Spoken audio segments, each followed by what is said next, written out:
များကျွန်တော်တို့ဒီနေ့ကြည့်မဲ့ဗီဒီယိုကတော့မြန်မာနဲ့ Philippines နဲ့နှစ်ယောက်တန်းပေါ့နော်နှစ်ယောက်တန်းခတ်တဲ့ပွဲပဲဖြစ်ပါတယ်များဒီပွဲကပေါ့နော်ဒီပွဲကနှစ်ဖက်အသင်းကအရန်ကိုခြေစွမ်းပိုင်းမှာအရန်ကိုညီတယ်ပေါ့နော်အရန်ကိုမျှတတဲ့အတွက်ဒီပွဲစဉ်တစ်လျှောက်လုံးမှာအကျိတ်နဲ့ရှင်ပြိုင်ရတဲ့ပွဲဖြစ်ပါတယ်များဒီပွဲမှာဆိုရင်ကျွန်တော်အမြင်ပြောနေကျွန်တော်Philippines က fighter အရန်ကိုတော်တယ်ပေါ့နော်အရန်တော်တယ်ပြီးတော့အမှားရန်နေတယ်မြန်မာ fighter လည်းတော်တယ်မြမြန်မာ fighter လည်းအရန်တော်တယ်ဒါပေမဲ့မြန်မာ fighter နည်းနည်းအမှားများတယ်ကျွန်တော်ဒီပွဲကိုတစ်ချက်လောက်ကြည့်လိုက်အောင်မြကျွန်တော်ရဲ့ဗီဒီယိုကိုကြည့်ပြီးတဲ့သူအားလုံးကျေးဇူးတင်ပါတယ်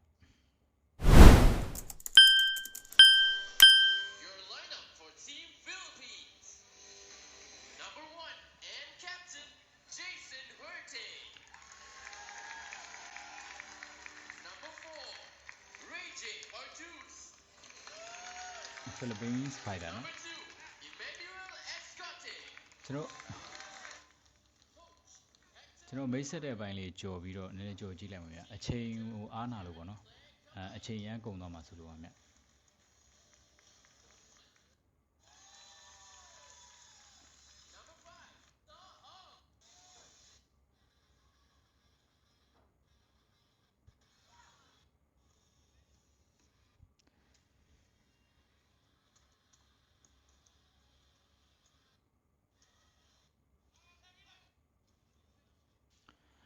မြန်မာအသင်းမှာဆိုတော့ကိုစောစောအောင်ပါမယ်ကိုအောင်မျိုးဆွေပါတယ်ဗောနော်ပြီးကိုစောလက်ပါတယ်လေ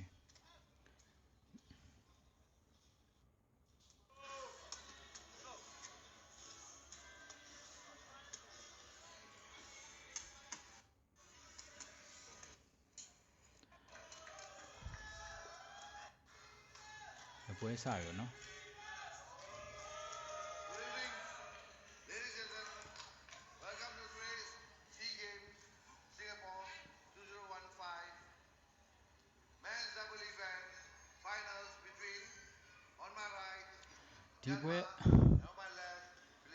ဒီပွဲကျွန်တော်အရန်ကြိုက်လို့မို့ reaction လုပ်ပြတာပေါ့နော်ပြီးတော့အရန်လဲ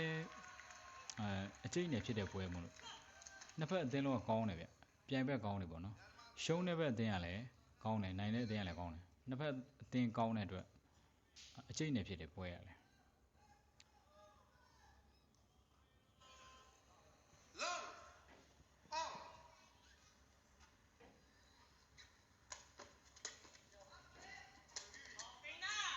干哇哦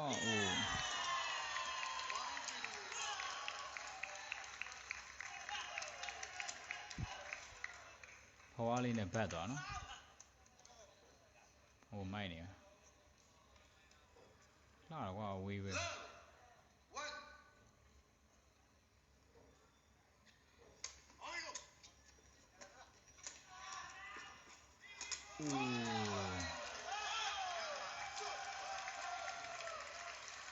ဘလော့မိပါနော်မြန်မာဘက်ကဘလော့တက်တာမိပါကန်ချက်ကတော့ကောင်းတယ်ဗျ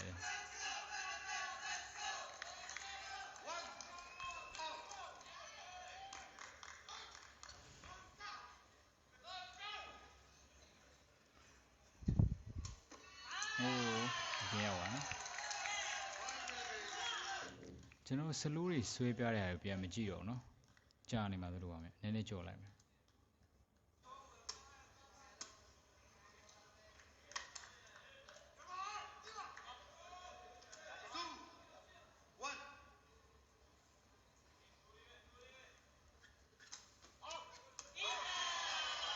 ကြာရနော်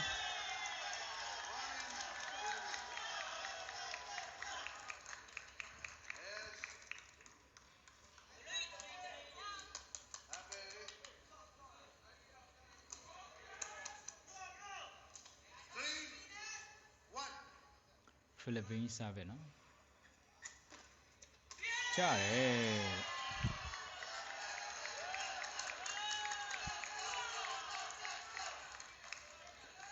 ပထမပွဲမှာတော့မှပထမဆမှာတော့မှ4မှတ်လောက်ပြတ်နေနော်3မှတ်လောက်ပြတ်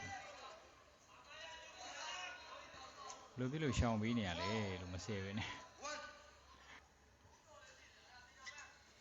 တီချာဖမ်းနဲ့ပြေးတဲ့ကတီချာဖမ်းနဲ့6အေး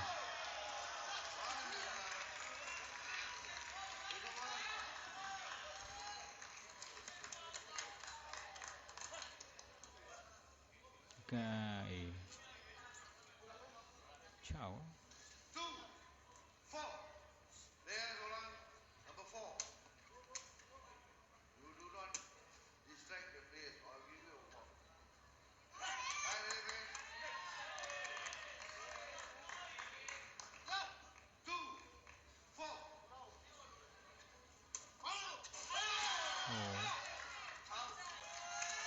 မကြောက်နော်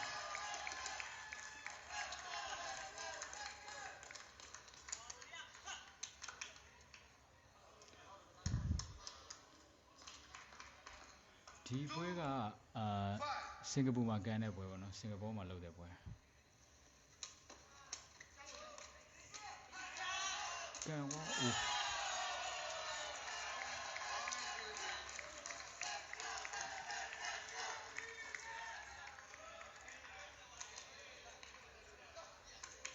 ကန်လိုက်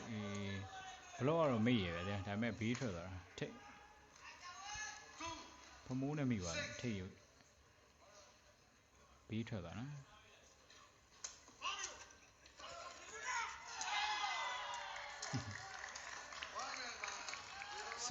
ဖိလစ်ပင်းဖိုက်တာကျိုးစားရနော်တော်တော်လိုက်ရှာမရလိုက်ဘူး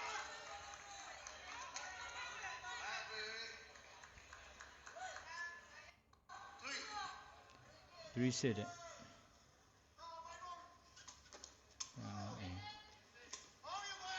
ကန်ကောအိုးဟိုးပတ်ဆက်တယ်ကွာကန်ကြကြနော်မိုက်နော်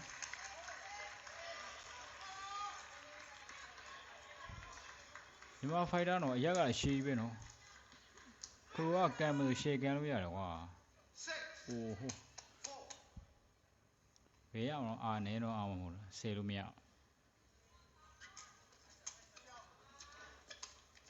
ကန်အဝင်လေးအိုးဒီဥစ္စာတော့ကန်ကောင်းသွားလို့ဗျဒီလားဒီလုံးကကန်ကောင်းသွားလို့ဒီလုံးကကန်ကောင်းသွားလို့ဘလို့မိပါနော်ဘလို့မိရတကယ်တမ်းကန်ကောင်းလို့ရအဲ့လိုကန်ကောင်းလို့ဆိုဘလို့တော့အပြင်ထွက်သွားတယ်ဒီလွတ်အောင်မကန်နိုင်ဘူးပေါ့နော်ဖိုက်တာလွတ်အောင်မကန်လိုက်နိုင်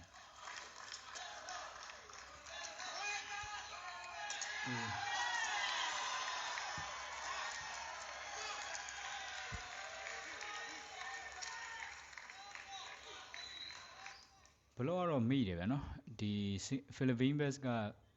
ဘလော့တက်တာမိရဒါပေမဲ့လက်နဲ့ထိပါနော်လက်မောင်းနဲ့ထိတာဖြစ်တဲ့အတွက်လက်မောင်းမှန်ပါလက်မောင်းမှန်ရင်ပြန်ကြနော်ဒီဟိုမှာပတ်ချွတ်ချင်းမှာလက်မောင်းနဲ့ဒီအကုန်လုံးပေါ့နော်လက်ပြန်တစ်လျှောက်လုံးလုံးဝထိလို့မရအောင်နော်ဘက်လုံးကတမက်ရအောင်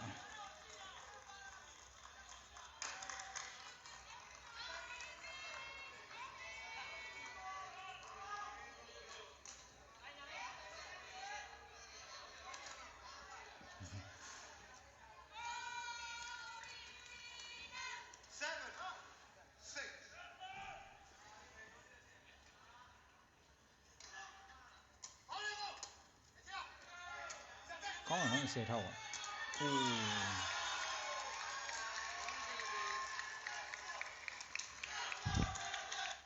ဒီတော့နှစ်ဖက်လုံးကောင်းတယ်နော်ကန်တဲ့သူရောဘလော့တဲ့သူကောင်းတယ်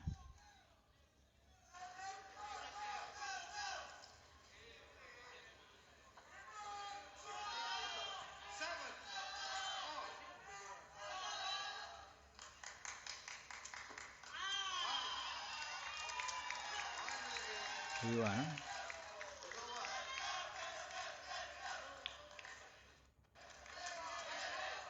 စားပဲထိုးရနော်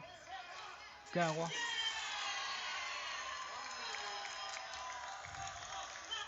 တကယ်တော့ဖြည့်ကန်ရမှာပဲသိလားဖြည့်ကန်ရမှာချင်းတော့အကြည်မထွက်ဘူးလေအကြည်မထွက်တဲ့အချိန်မှာဖြည့်ကန်ဖို့လိုပါဘောနော်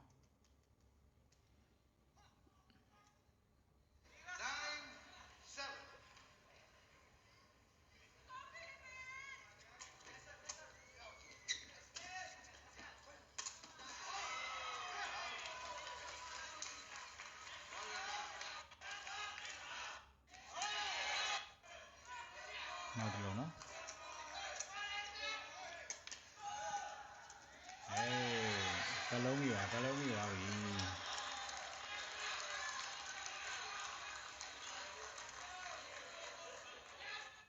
ဘလုံးမိပါနော်ရှေ့လေးတွေမှာချပြီပါ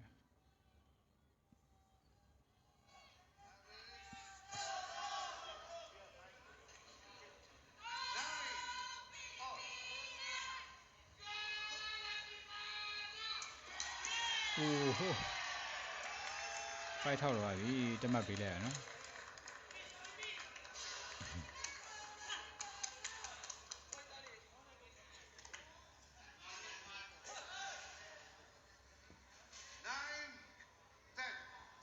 9-10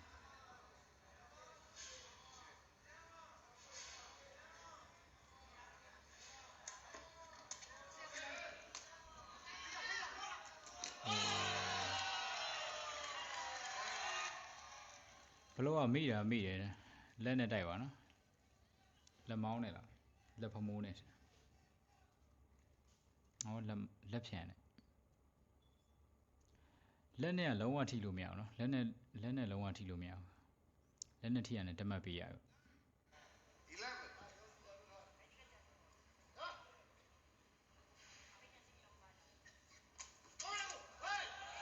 ဟိုပေါက်သွားပြီနော်လုံးပေါက်သွားပြီ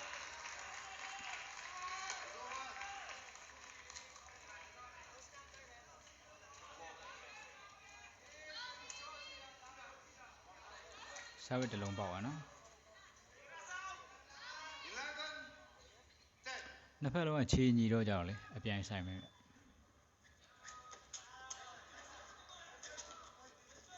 ကန်ကွာဟိုဘလို့မိသွားပြီနော်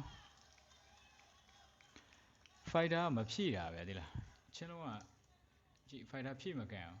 တွေ့လား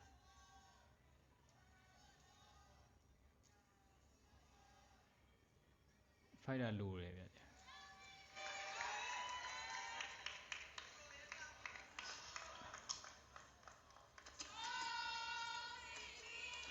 ဖိုက်တာလဲလိုက်ပြီနော်ဖိုက်တာလဲလိုက်ပြီ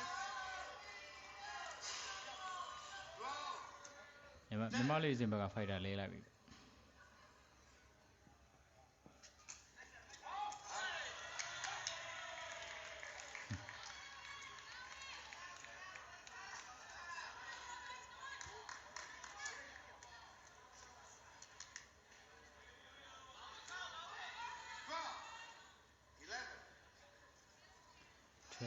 12-11ကန်ကွာကန်ကွာ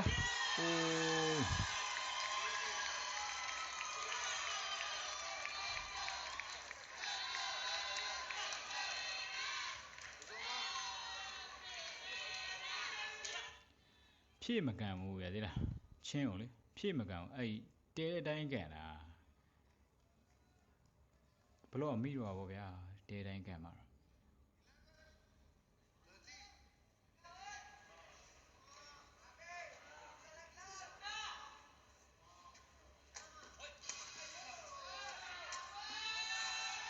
ဟို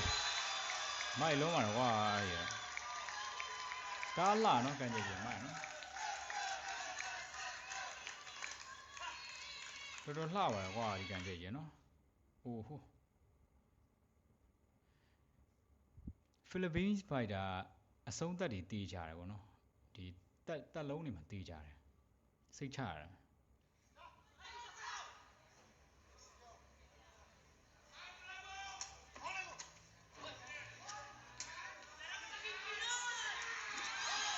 လှနော်ဒါဘလို့မိသွားတယ်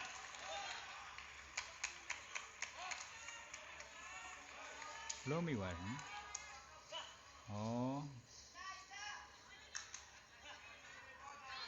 မြန်မာဘက်ကရရနော်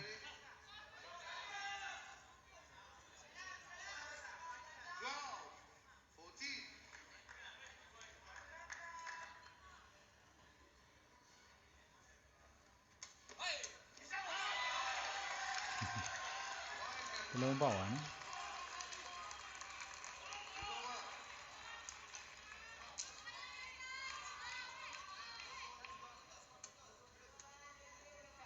စားပဲခေါ်နော်ဟိုတော်တော်ပြင်းနေစားပဲဟ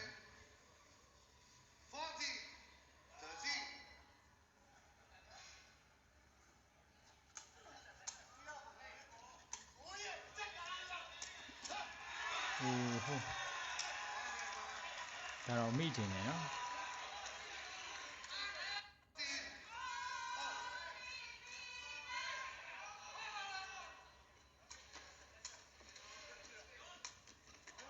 ဟာ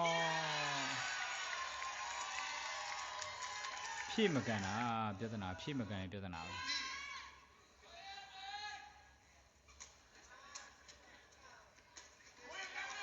ကန်ကွာအေး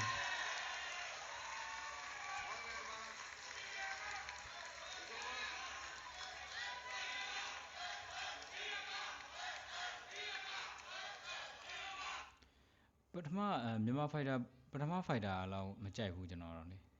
နောက်ဖိုက်တာကိုစိုးစောအောင်ဖြစ်မယ်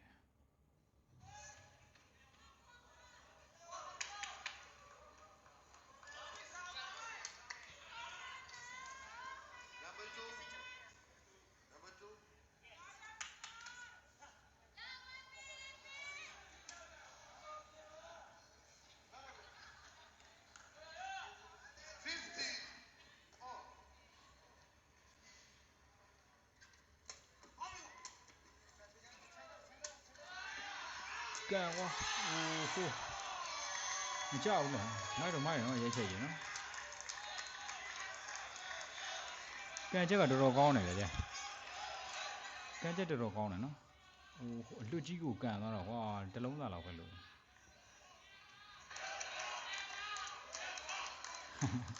မပေးတတ်တယ်နော်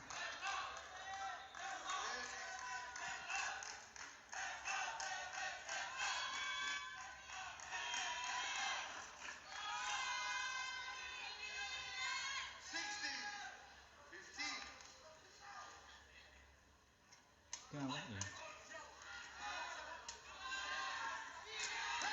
ဟိုကန်ချက်ကြီးကောင်းလုံးပါတော့ကွာ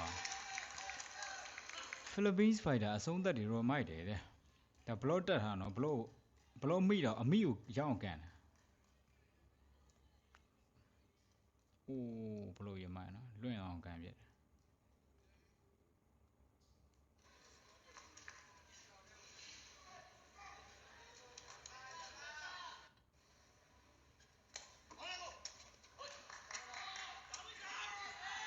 လိုက်ကန်အေး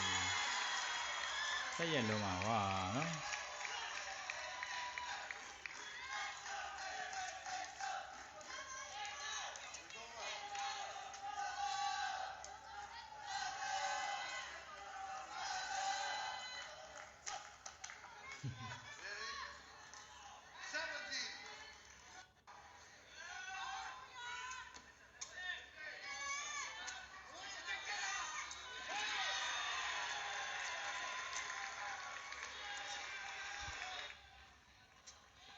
ကျွန်တော်ကြည့်ရပဲမြန်မာအခုဒီခုလက်ရှိကန်တဲ့မြန်မာဖိုက်တာပေါ့နော်နည်းနည်းဘယ်လိုပြောရမလဲဖိုက်တာရဲမှာဆိုနည်းနည်းမာယာနဲတယ်လို့ပဲနော်ဖိုက်တာကနည်းနည်းမာယာများပါဗျပညာတော်တော်စုံပါပေါ့နော်မာယာများပါ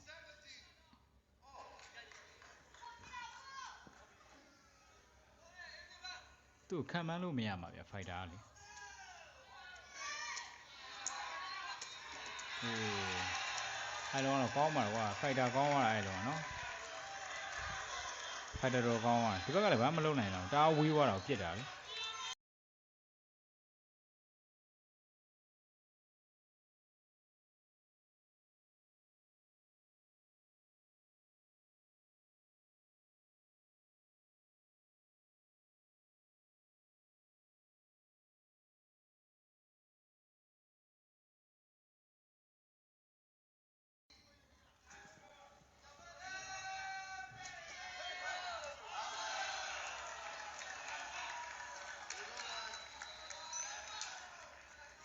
ဝေးသွားနော်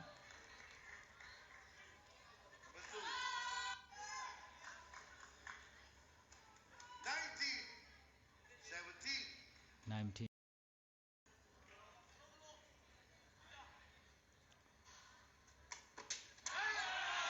ပေါက်သွားနော်ဘာလို့လဲမြန်မာဒီပွဲမြန်မာများနိုင်မလားဗျနော်ပထမပွဲ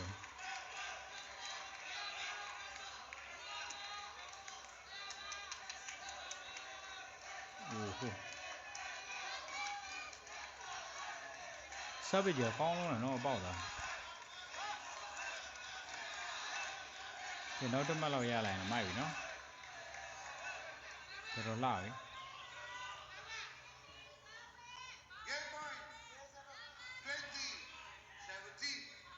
ကျွန်တော်ဒီပွဲပထမပွဲကကျွန်တော်ဖိလစ်ပင်းနိုင်တယ်လို့ထင်တယ်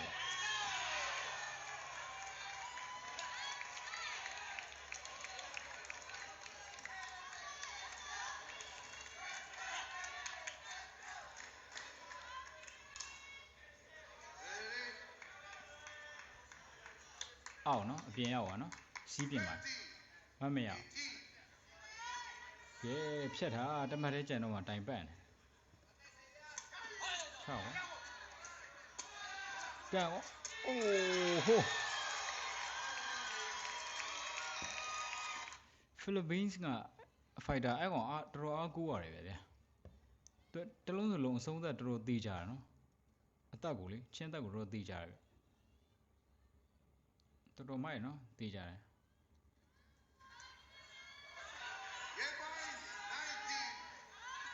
19-20ဆိုတော့လေ19-20ဆိုတော့မဂိမ်းသေးဘူးဗျ2မှတ်กว่าမှာဂိမ်းပါဆိုတော့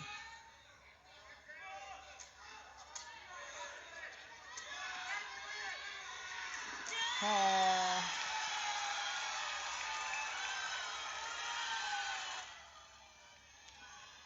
အဲ့လုံးကြီးကွာဝင်ရမှာအဲ့လုံးဝင်ပြနိုင်ဖို့လားလာရှိသေးတယ်နော်အဲ့ပဲမြန်မာဖိုက်တာလူတယ်ဗျာတဲ့အဲ့အဆုံးသက်တွေဒါလူတယ်ရှင်းသက်ကိုလေမသေးကြဘူးဖြစ်နေဒီကနေ့နော်မြန်မာပွိုင်ရင်ရနော်ပွိုင်ရင်ရ3မှတ်လောက်ပြတ်ပြီပွိုင်ရင်ရတော့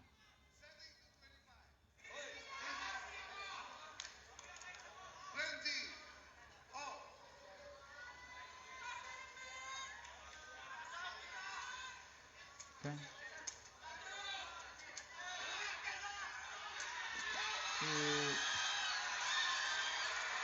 ကအိုဟို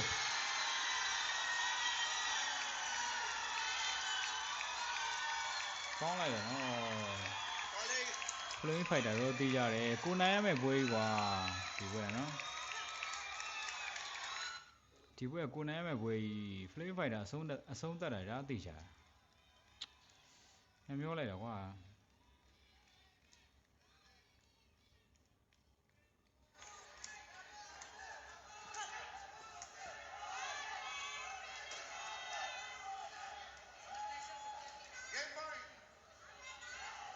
ကဲတမတ်ပဲကျန်တော့တယ်ဗျာနော်ဖိလစ်ပင်းကတမတ်ပဲကျန်တော့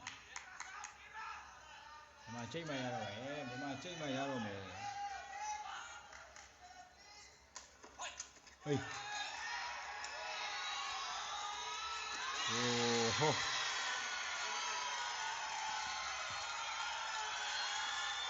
နိုင်လုံးရကွာနိုင်တင်ပါနိုင်တင်ပါ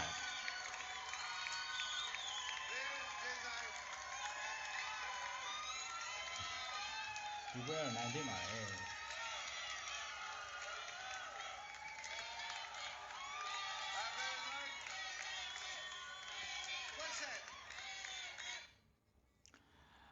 ကျွန်တော်အခုဒုတိယပွဲကိုကျွန်တော်နောက်တော့လုပ်ပေးပါမယ်ဗျကျွန်တော်နဲ့အတူလိုက်ကြည့်ပြီးတဲ့အတွက်အားလုံးကိုကျေးဇူးတင်ပါတယ်ကျွန်တော်ဗီဒီယိုလေးကိုကြည့်ပြီးတော့subscribe လေးလုပ်သွားပေးကြပါဦးဗျအကုန်လုံးပဲအဆင်ပြေကြပါစေဗျ